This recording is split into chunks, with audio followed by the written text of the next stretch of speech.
అదే RTV app వార్తల్ని క్షణాల్లో చదివే అవకాశం ఉంటుంది. ఒక న్యూస్ పేపర్, ఒక టెలివిజన్ ఛానల్ మీ చేతుల్లో ఎప్పుడూ ఉంటాయి. ఎంపీలు కానీ ఎమ్మెల్యేలు కానీ జైళ్ళల్లో ఎవరన్నా స్వాతంత్ర సమరయోధులు, ఎవరన్నా అన్యాయం జరిగిన వాళ్ళు ఉంటే వాళ్ళు ఎంపీ బాధ్యత కాబట్టి పరామర్శిస్తారు.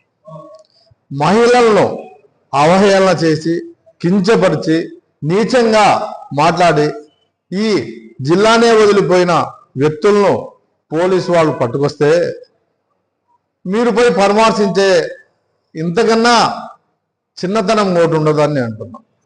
ఎందుకంటే ఎవరైనా పరామర్శిస్తే వాడి క్యారెక్టర్ని బట్టి పరామర్శిస్తారు. ఇప్పుడు జైల్లో వేసే క్యారెక్టర్ ఏమో ఎటువంటిది? మహిళలను అగౌరవపరిచారు. ఒక మహిళా ఎమ్మెల్యే క్యాండిడేట్ అవమానపరిచారు. ఇంత దుర్మార్గంగా వాళ్ళు మాట్లాడిన వాళ్ళు మీరు పరామర్శిస్తున్నారంటే మీరు కూడా ఆ కోవకు చెందిన వ్యక్తులే. మీకు కూడా మహిళలంటే గౌరవం లేదనేది మేము తెలుగుదేశం పార్టీ గాను, కడప నియోజకవర్గంలో ప్రజలు గాను మేము మిమ్మల్ని ఆక్షేపిస్తున్నాం. ఇటువంటి దాంట్లో కాదు మీరు పోవాల్సింది.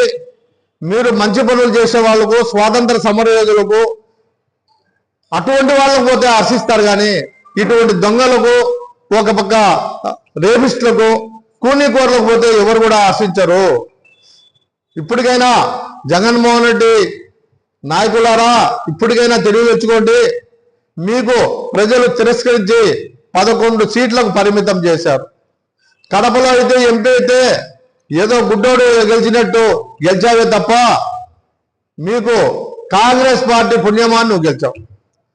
అయ్యా, ఇక్కడ ఎంత మనోభావాలు దెబ్బతిన్నాయి అతని మాటలతో అనేది ఒకసారి ఆలోచించాలా. ఎవరైనా అక్కా చెల్లెలను అవమానపరిస్తే మీరు ఏ విధంగా జైలుకు పోతారని చెప్పి నేను సూటిగా ప్రశ్నిస్తున్నాను. కాబట్టి ఇప్పటికైనా బుద్ధి తెచ్చుకొని మీ ప్రవర్తనలో మార్పు రావాలని చెప్పి ఆ భగవంతుని ప్రార్థిస్తున్నాం. మరిన్ని వీడియోస్ కోసం ఛానల్ ని సబ్స్క్రైబ్ చేయండి. లేటెస్ట్ అప్డేట్స్ కోసం వాట్సాప్ ఛానల్ ని ఫాలో చేయండి. అండ్ లింక్ డిస్క్రిప్షన్ లో ఉంది.